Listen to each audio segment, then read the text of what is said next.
Hello and welcome to our session this afternoon. Hopefully everybody can hear me and can see my screen, which I should just make a little bit bigger now. Well, thank you so much. Thank you so much for inviting us at Akero to come and speak at the Unibuddy conference. I hope everyone who's watching has had a good day so far.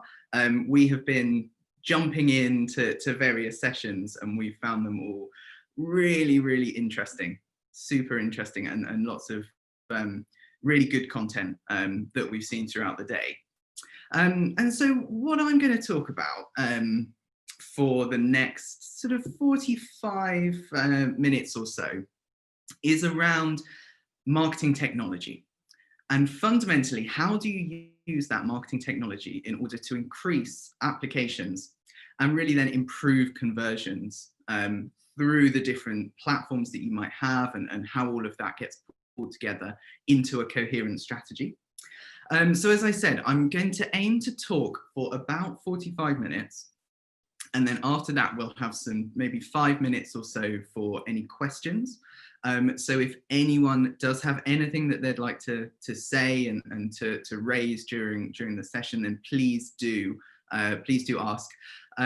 My colleague, Rich Campbell, who is our head of marketing at Akero and Natives, is on hand in the chat as well. So if you do have anything that he can help with, want to find out more or have any links to our content and our white papers, please do just let him know in the chat.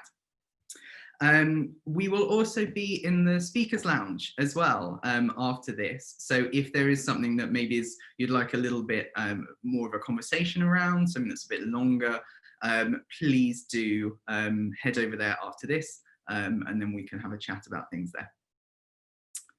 Wonderful. So to introduce myself, I don't always wear maroon as I am in this and in that picture, but my name is Alex Calder and I am Head of Technology Solutions and Partnerships at Akero. And my role has sort of two main elements to it. So first of all, I support our partners and our clients in implementing our technology solutions. So that is Akero, EduRank, and our sort of data visualization tools, and really support them in how they use it and how that works alongside our advertising campaigns with Net Natives. My other role is around the sort of working with other technology providers in the education sector, essentially, in order to deliver value to our partners and clients. So whether that is through integrations, whether that is through solutions consultancy in terms of how those tech platforms are actually being used, we aim to sort of create those partnerships, which we have done with Unibuddy, and we'll talk about later, and to really sort of support all of our education clients with that work. I have been working in education marketing for about 5 years, about 4.5 of which are with Natives and Akero, and I've worked with a range of our clients across UK, Europe, and the US. So what are we actually going to talk about today? So we've got 3 main goals of today's session. The first of which is how you can actually learn to track your cost of acquisition at your institution. Number 2 is how do you then gain greater visibility of your student recruitment across different systems? And thirdly, how can you then use that understanding and that visibility to deepen your understanding of the funnel and really identify the intervention points? What we are also going to have is a bit of an interactive element to the session too. So I'm going to show you how to essentially build your own student journey maps within a range of different platforms, and the sort of our approach and framework to those intervention points and how you can create lead nurture strategies and really map out that funnel. So to introduce Akero a little bit more. So Akero is the technology arm of net natives. And so net natives you may have heard of as well. We are a full service creative marketing agency that has worked in the education space for around 12 years. And as you can see in here, running over hundreds of thousands of campaigns for over 1,000 institutions across 150 different countries.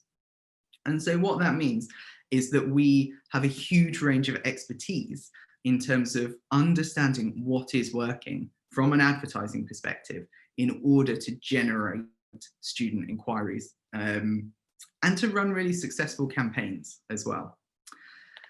And the way that we then do that is visualized through our own technology.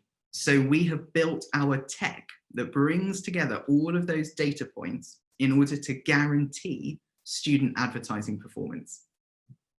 What that really means is that we have pulled all of the data, which I'll talk about in a second, together into a data warehouse, which we then enable you as users of Akero to go in and to essentially ask questions of through the brief. So you can then understand exactly how well your campaigns are going to perform in terms of all of that data that we've captured. And it will give you guaranteed advertising outcomes from that.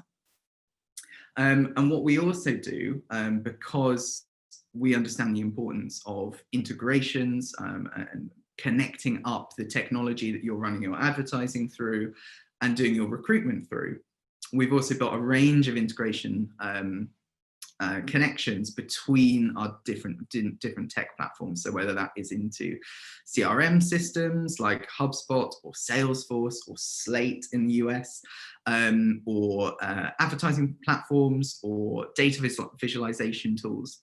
And what that means, which we'll talk about in more detail later, is you can start to attribute your true ROI back to your campaigns. So I touched on data earlier. And we are very fortunate in our space to have a broad wealth of proprietary data that we can use to power and inform our advertising and our technology. So I'm not going to talk through all of the ones that we've got listed on this slide, but I'm just going to pick out a few to highlight. So the first one is the Student Media Insights Survey. And this is all about identifying where the students are that we reach. So that's sort of platforms that they are on and actively using, types of content that they're consuming on those platforms, the type of content they would like to be consuming on those platforms. And that is a survey that we run on a regular basis in order to inform all of our advertising. We have a huge range of access to the student audience through our sister business, Student Hut, which we run a panel through. So we have access to thousands and thousands of students through that will answer surveys and respond to panel requests and give us the information and the data that we can really use. Some of you may have seen our COVID tracker over the past few months, which has been really useful for us and the sector in terms of understanding how students are feeling about that going back into education in a completely changed world.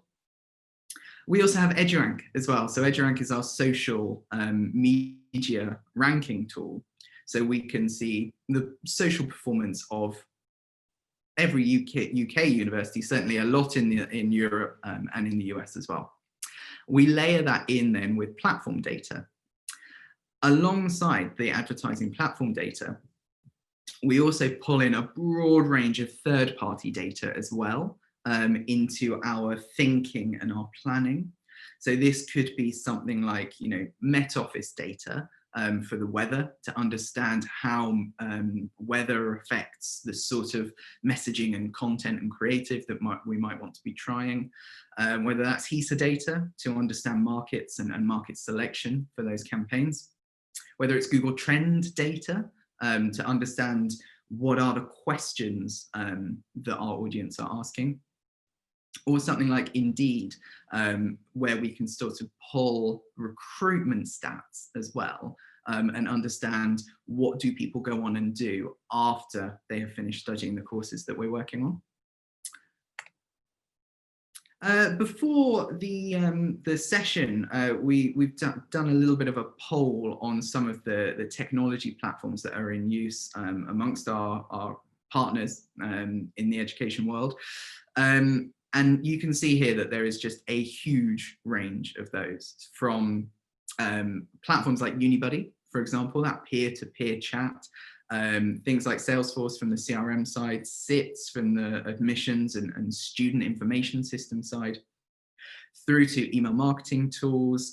We've got event platforms in there. We've got booking apps. And I think it sort of highlights the broad range of different platforms that are in use at an everyday, every day in universities.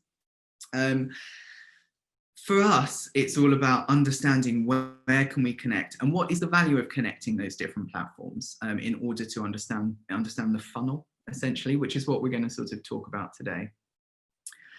That first key part then is about that cost per acquisition. So first of all, the cost per acquisition is essentially the amount of money that a university would need to spend in order to enroll a student. So traditionally, we've got this sort of the way that we would work with a partner to approach understanding that cost of acquisition. And this will be very familiar to any of you who are in control of marketing budgets. So you'll have your annual activity budget, which we've got at the top here, £500,000. We've then got the media activity and the conversion activity that money is then being spent on.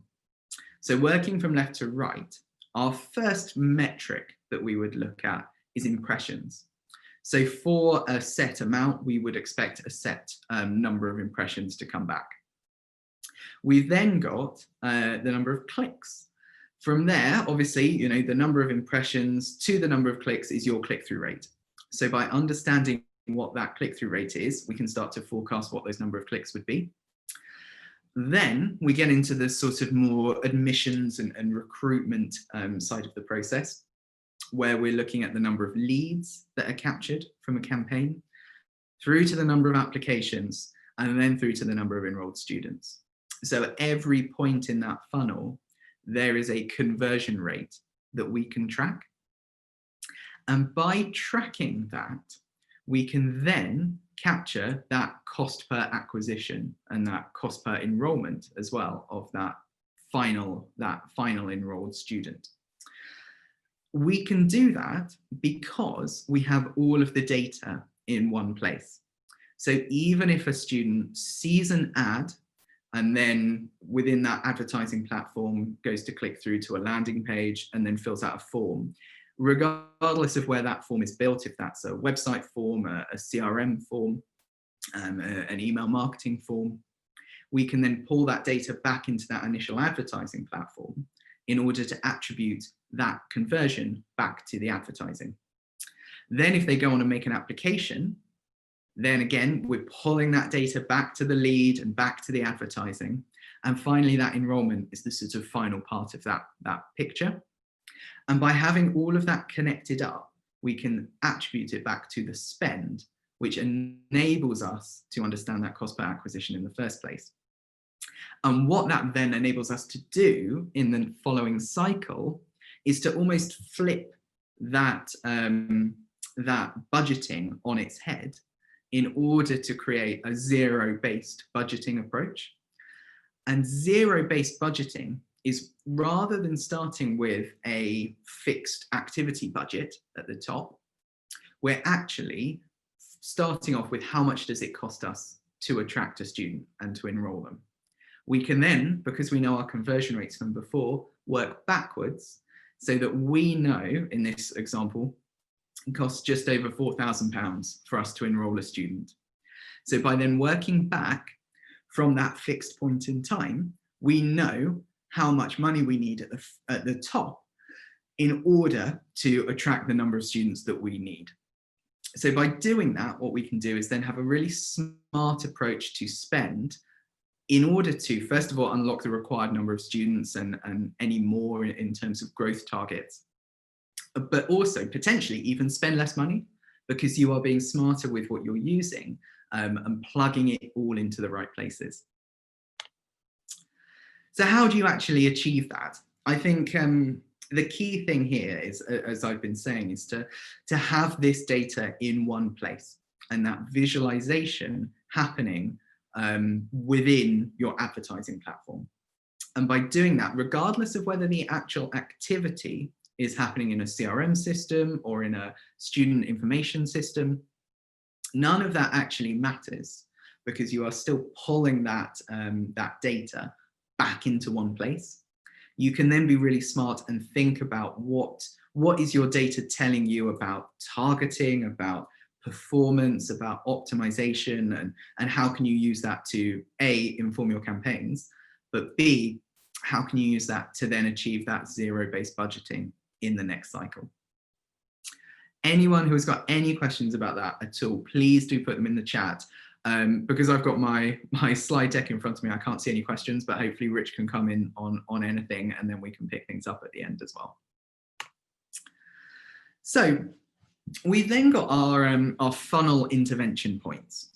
So once we've mapped out that journey and we know what system that action is happening, and it's all pulled back into one place, we can start to almost take a step back and look at the different places where we as marketers can intervene in that funnel with different content. And the goal of that could be either to smooth over bottlenecks, or to understand where those choke points are and deliver different messaging. So first of all, to look at a sort of standard journey, just to show the huge range of different touch points that there are.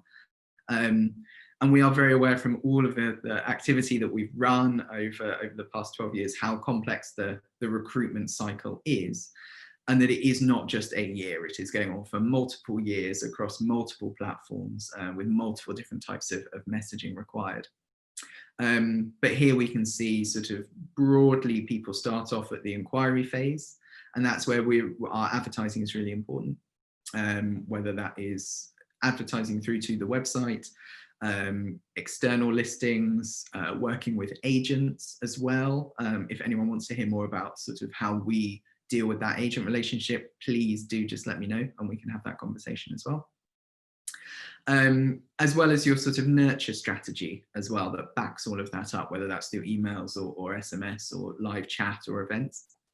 Then they move into the application phase, where things like obviously the human admissions team contact comes into play, but also maybe that contact directly through a platform like Unibuddy with an existing student that has gone through that journey and has sort of overcome the challenges of getting a place that prospect has as well. And to have that one-to-one communication is really important. Then you have your offer stage. Then there's sort of maybe platforms involved there around processing the visa, different visa application rules and changes to those, different special events, maybe applicant day events, online applicant events as well, through to acceptance, and those welcome comms, accommodation applications, all of those that finally through to enrollment. And what we can then do by having everything in one place, we can then start to look at where do we intervene. So for example, the biggest drop off is going to be further down the funnel, or further up the funnel rather, between inquiry and that started application. So why are prospects dropping off here? So we work with lots of online course providers as well. And a really big thing here is simply that someone fills out a form, but then it isn't able, the admissions team aren't able to get in touch with them. So thankfully there are a range of different platforms that university or course provider can implement in order to bridge that gap and pull those different communications streams together. Because it might be that not everybody does want to answer the phone straight away. And actually, you know, maybe having a way that they can book in a a one-to-one Zoom call with someone from the team might be better at that stage. It might be you want to deliver people through to a personalized landing page that addresses the prospect by name, gives them all the information that they need to take that next step, maybe gives them a softer call to action on that form. All of those different things can be tactics that we try at that point. Then when they start application, is there then a choke point between those two? Is it because the process isn't clear? Is it because they're not sure about what information they need to submit? And then we can look into that and maybe do a bit of research into the student journey at that specific point. And then finally, is low volume impacting the number of acceptances through here, in which case we can look at more advertising, more awareness and consideration tactics at the top, and how all of that then feeds into a really strong strategy. So I just wanted to talk through one case study where another university has sort of implemented it. And really the sort of steps that we went through as Akero and the university in order to address the challenges that they were facing. So this university, fundamentally, their goal was to increase student numbers year by year. In order to achieve this, they didn't want to just focus on reaching more potential students and raising awareness, but also having there an approach to improving conversion rates from that initial page view to their inquiry and from inquiry to application. As well as that, they wanted to have visibility on the ROI of their recruitment processes and an understanding of this cost per acquisition from their marketing activity.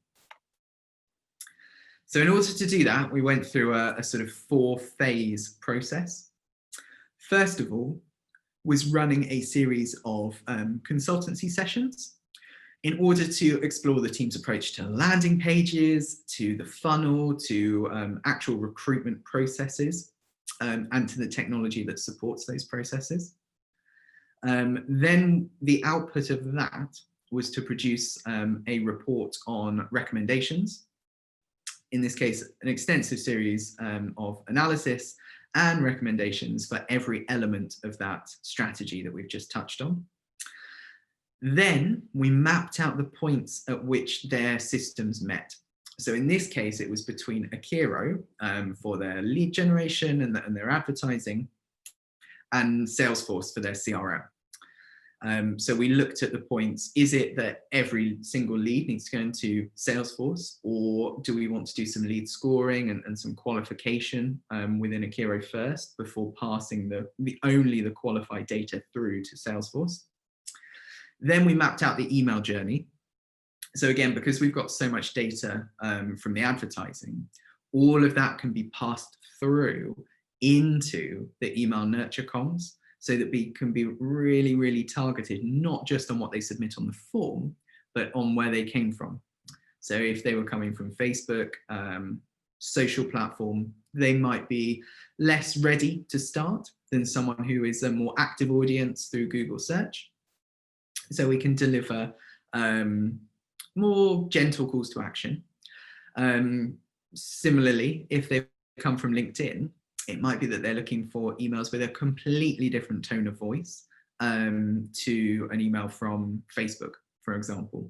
And so we can be really tailored, not just on the content of those emails and the actions we want them to take, but also on the tone of voice. And then finally, we built out dashboards, performance reports, and pipelines in order to display the information needed to make informed decisions. And so you can see a mock-up of that at the top, where we've got the different channels here, as well as the different stages. So moving from completely new inquiry through to attempting to contact, contacted, first call, second call, app started, and application received. And we can then break that down by channel.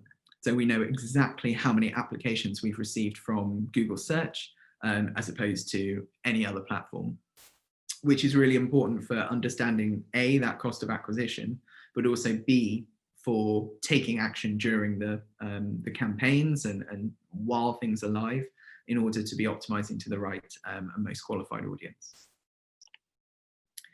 So the results of that, currently the university in question has tracked over 200 applications from their marketing activity, and every single one of those applications can be linked back to the exact ad that generated that initial inquiry. And alongside that success, as we've seen, we've also got the visibility of the recruitment process all visualized in one place alongside their advertising performance dashboards. So something here for hopefully to you guys to take away and use. Everything, as I said earlier, if you do want to go through any of this in more detail, we'll be in the speakers lounge after this, and we can have a chat about any of this.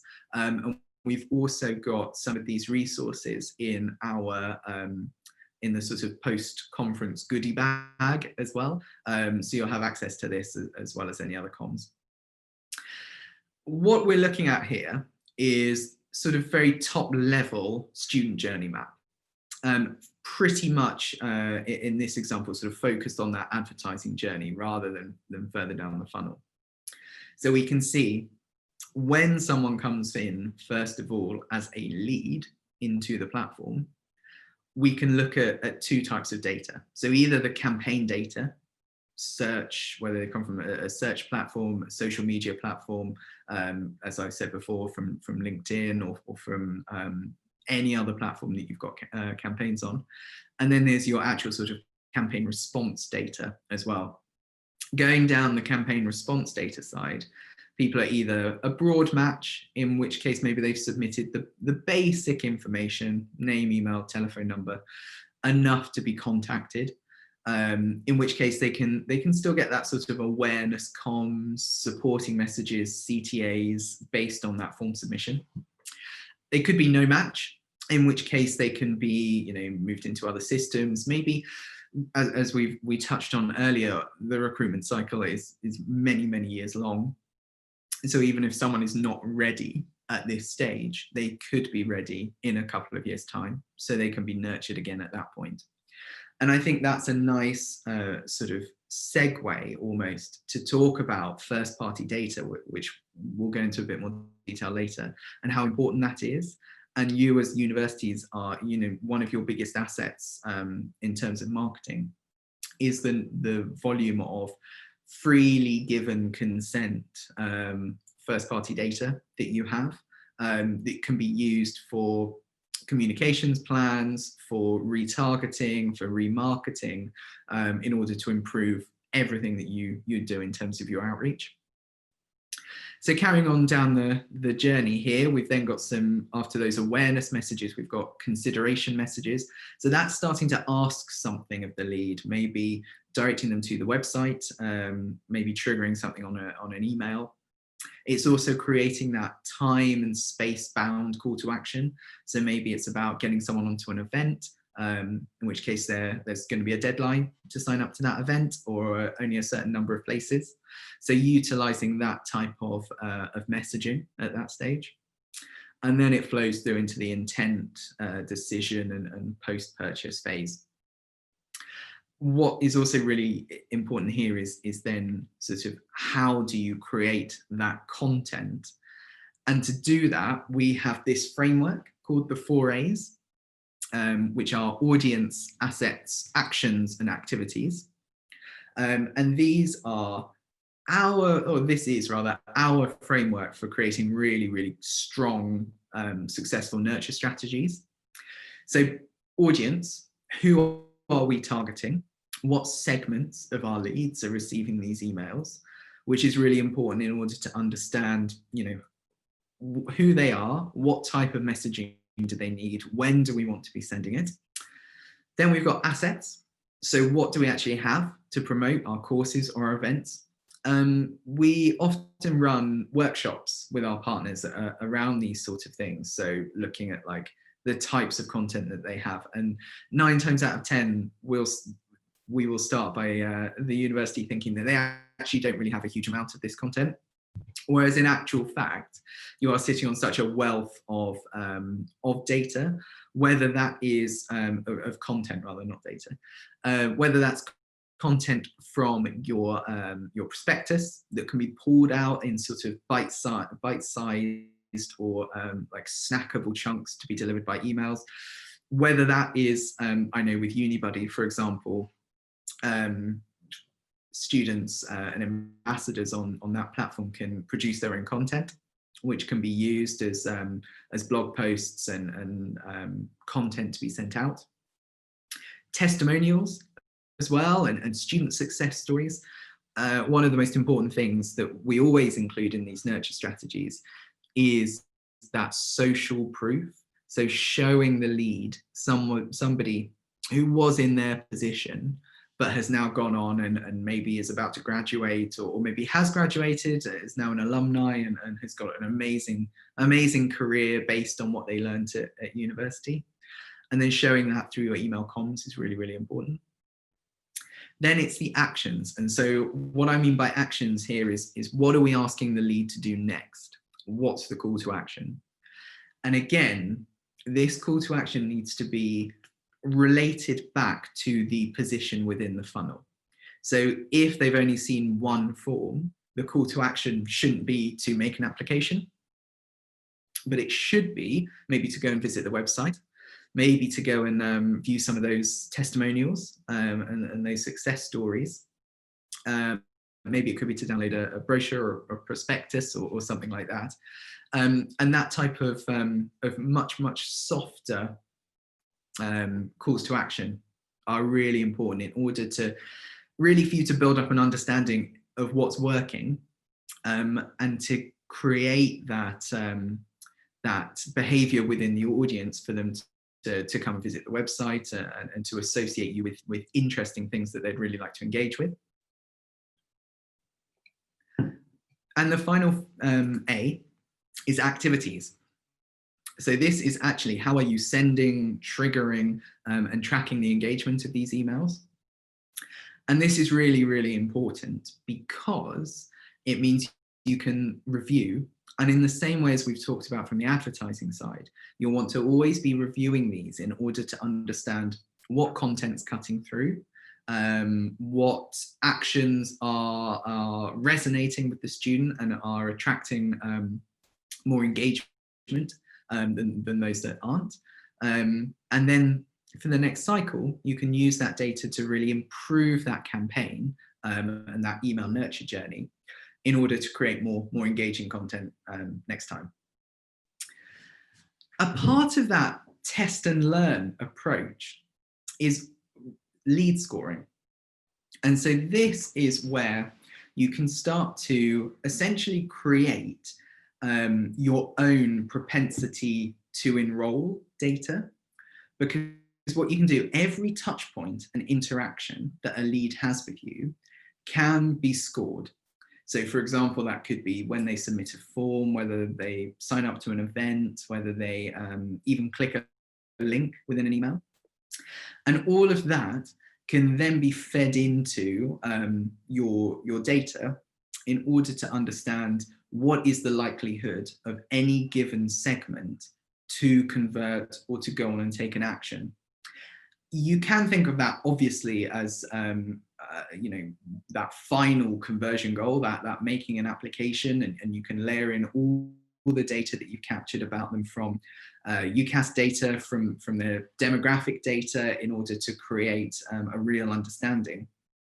But also on a micro scale as well, you can see from our particular campaigns what type of content is more likely to get a click through based on the score of the people that have engaged with it. And so then if leads that are coming from Facebook are more likely to click through to this particular link based on what you've seen from your scoring, then you can implement that in your platforms in order to create really, really tailored nurturing strategies. And it's really important to have a platform, again, in place that can put all of that together, because you are going to have actions that are taking place in a myriad of different platforms. So you still want to be able to track your your application score against your lead score initially. And so again, it's really important to have that all in one place. So on that, about nurturing prospects through the funnel, fundamentally, where do you start? So you start by capturing information that matters. And this is what I touched on earlier about first-party data being so important. By capturing all of that data with the right marketing consent and having the right privacy policy in place on your website, you can make sure that that all of that is being clearly captured, and then most importantly used. That could be your basic sort of lead information, name, email, telephone number, and you'll want to have that on the sort of initial form that they complete. But then at any point in the rest of that journey, you'll want to be filling that in with more qualifying data. So that could be highest level of qualification. It could be English language proficiency for international campaigns. It could be work experience. It could be sort of more demographic data about where they're from, or you know, fed into from the advertising data about how they heard about you or contacted you. But it's really important to have that in one place, in a place that adheres to GDPR and any relevant data laws in your own regions as well. And then having that used in the advertising. So for remarketing lists, for retargeting, all of those different types of things. Then it's about actually cutting and slicing that data in ways that is going to have a real impact on your advertising. So for example, we can see here, we're looking at English 2019 prospects, but we might want to layer in with that whether they've come from particular channels, whether they've got a particular English language proficiency already, and then tracking that back against where they are in the funnel. So for example, going back to people that get stuck between inquiry and application, if you find that that is a big group of people who all share similar characteristics from your segments, you know that either you need to try some different conversion tactics, maybe having those one-to-one Zoom calls, or a platform like Unibuddy's live events platform like this to host those virtual comms. Or it's about changing your targeting and your optimization further up the funnel and saying we actually don't want to attract more prospects like this because they get stuck in the pipeline and they don't go on and convert. So how can we do that? How can we change our messaging and our targeting and our optimization to attract a different audience at that stage? And what we've found from the campaigns that we've run is by being really smart and using these segments of data further down the funnel, we can actually improve campaign performance by 300%, which is incredibly powerful and a really important thing that the technology and aligning these systems allows us to do.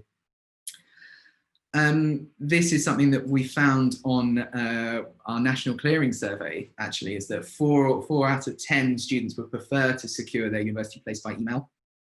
So I'm not saying that necessarily that is what you need to do, but it is important to understand what platforms people are using and how you can best engage with them through those platforms that they are using, that they are on, and that work for them.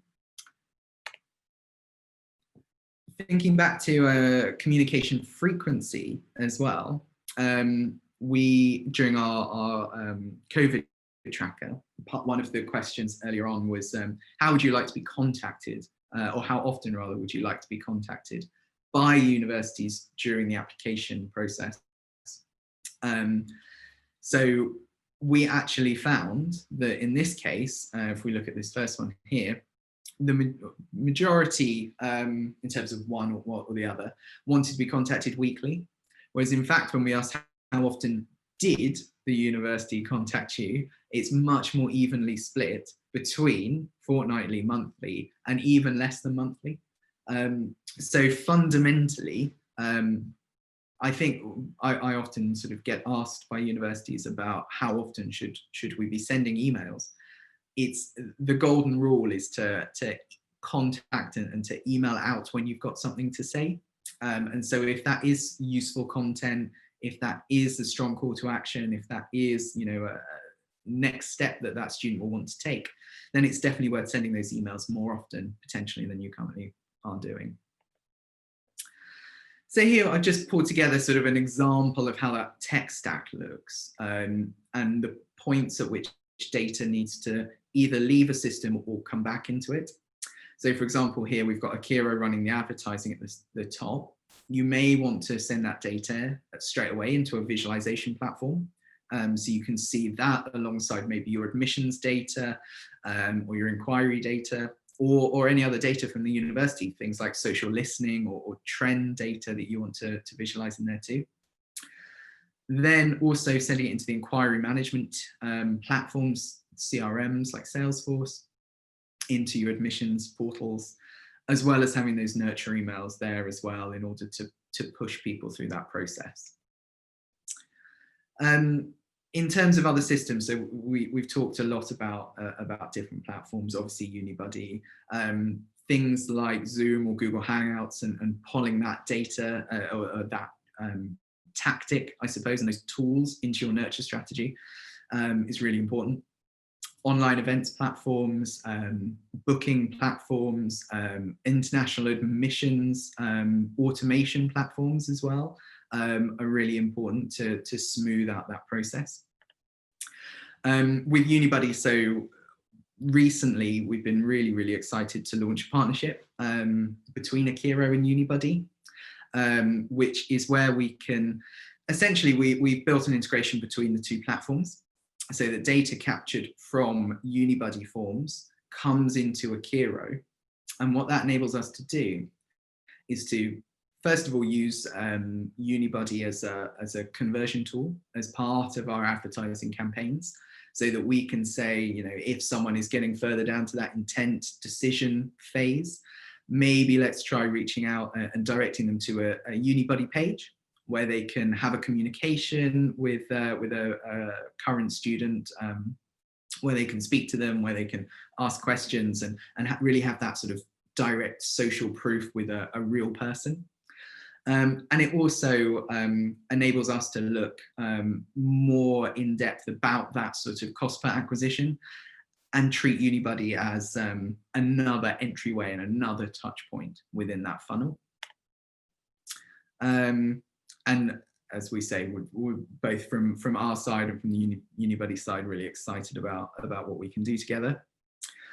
In terms of what I wanted to say, that is pretty much everything. Please, if you want to have a look at the Akero blog, we've got that at akerolabs.com, where we've got lots of information about advertising tips and tricks, landing page optimization, social media insights from EduRank, things like that. Again, in the goodie bag as well, we've got more information about our telephone consultations and things that we can do. But I'm going to stop sharing my screen now and have a look at the platform to see if anybody has got any questions. So let me have a look through. Oh my gosh, there's been loads of things. So we've got Student Hut. I'll join the speakers lounge in a second to go things. Mailing lists we've got in there.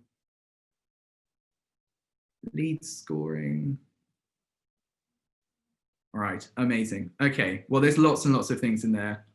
So what I will do, I will go through that that speakers lounge now, and we can answer any of those questions in there. And then that is everything from me.